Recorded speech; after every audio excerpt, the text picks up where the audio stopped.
Quel est le sens de cette parabole sur la vigne, de ces paraboles d'ailleurs, puisque la première lecture utilise déjà cette image? Si nous écoutons cette première lecture, nous pouvons avoir l'impression d'ailleurs d'avoir toutes les explications. Ma vigne, c'est toi, Israël. La vigne du Seigneur de l'univers, c'est la maison d'Israël. Le plan qu'il chérissait, ce sont les hommes de Juda. Et nous pourrions nous dire, bon, Jésus parle de son peuple qui s'est rebellé, qui ne l'a pas écouté.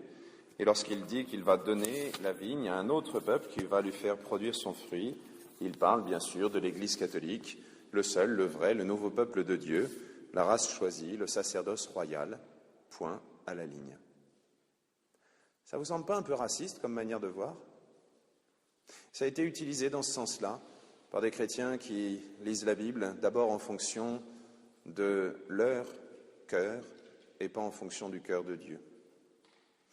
Il y a un autre passage dans l'Évangile où Jésus dit « Mon Père est les vignerons et moi, je suis la vigne ». Oui, les images peuvent avoir beaucoup de sens différents. Effectivement, Jésus parle de cet appel au peuple choisi, le peuple d'Abraham, d'Isaac et de Jacob, qui n'a pas été entendu. Et lorsqu'il parle de ces vignerons qui ont tué les serviteurs et qui ensuite ont tué le maître, le fils du maître, il parle bien de ces prophètes qui ont été envoyés, qui ont été rejetés et même tués, et il parle de lui-même qui va être rejeté et tué. Et c'est pour ça qu'il termine en disant « La pierre qu'ont rejetée les bâtisseurs est devenue la pierre d'angle ». C'est par ce rejet même qu'il va sauver le nouveau peuple de Dieu. Qu'est-ce que nous avons au centre de nos églises? La croix. La croix est là comme notre nouvel Orient, comme ce nouveau soleil levant qui vient nous visiter et qui vient illuminer notre monde. Oui, je sais, c'est bizarre de dire que le monde a été illuminé par la mort, par la souffrance d'un homme sur la croix. Par sa résurrection, on le comprend bien, mais oui, même ce rejet a été le moyen que le Christ a choisi pour nous sauver. Et ce nouveau peuple de Dieu, ce ne sont pas quelques privilégiés ayant leur carte de baptême et leur tampon première communion et confirmation avec le renouvellement et le renouvellement bis et les banquets qui vont avec. Non. Ce peuple de Dieu a des limites qui sont difficiles à comprendre. Et si nous nous demandons qui est in et qui est out, qui est dans l'Église et qui est en dehors de l'Église, nous devons être extrêmement prudents. La deuxième lecture, saint Paul, lui-même juif, excellent, il en fait toute la promotion à un autre moment, puisqu'il a été élevé sur les genoux de Gamaliel, il a connu toute la loi, il connaît, il a appliqué, etc., etc. Mais lui-même nous dit tout ce qu'il y a de pur, tout ce qu'il y a de juste, de vrai, de noble, de digne d'être aimé et honoré, prenez-le à votre service. Cela veut dire que toutes les personnes qui n'ont jamais entendu parler de Jésus, qui n'ont jamais entendu parler de la croix, qui ne savent pas que par la mort et la résurrection de Jésus sur la croix, nous sommes sauvés, ces personnes qui essayent de vivre de manière juste, pure, vraie, noble, de manière aimable et honorable, qui cherchent la vertu, eh bien ces personnes-là seront sauvées aussi par l'intermédiaire de ces bonnes actions.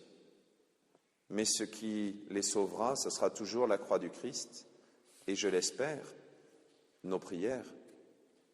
Oui, nous avons un rôle important comme chrétiens, c'est celui de prier pour tous ceux qui ne connaissent pas le Christ.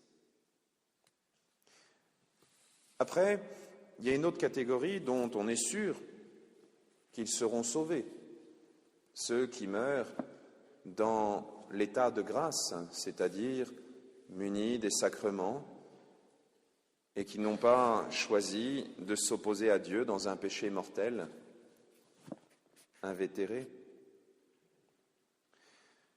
Par contre, je suis désolé pour nous, puisque nous sommes du mauvais côté de la barrière.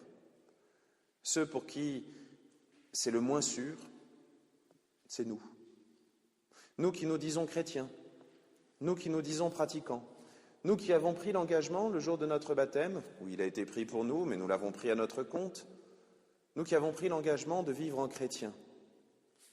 Parce qu'à chaque fois que nous refusons de vivre en chrétien, c'est exactement comme ces ouvriers, ces vignerons qui rejettent le maître de la vigne, qui veulent bien avoir le produit de la vigne, qui veulent bien avoir le salaire, qui veulent bien avoir, mais qui veulent garder en plus la vigne. Prenons un exemple, complètement au hasard. Imaginons quelqu'un qui accepte, pour la beauté de la liturgie, mais aussi parce que c'est un honneur pour lui, d'embellir la liturgie par la musique, l'orgue, par hasard, et qui ne vient pas volontairement. Cette personne-là risque d'énerver beaucoup de monde. Eh bien, ou prenons un autre exemple complètement au hasard, quelqu'un qui prendrait la responsabilité d'avoir les clés d'une église pour s'occuper de la sacristie, etc., et qui volontairement ne viendrait pas et s'en occuperait pas.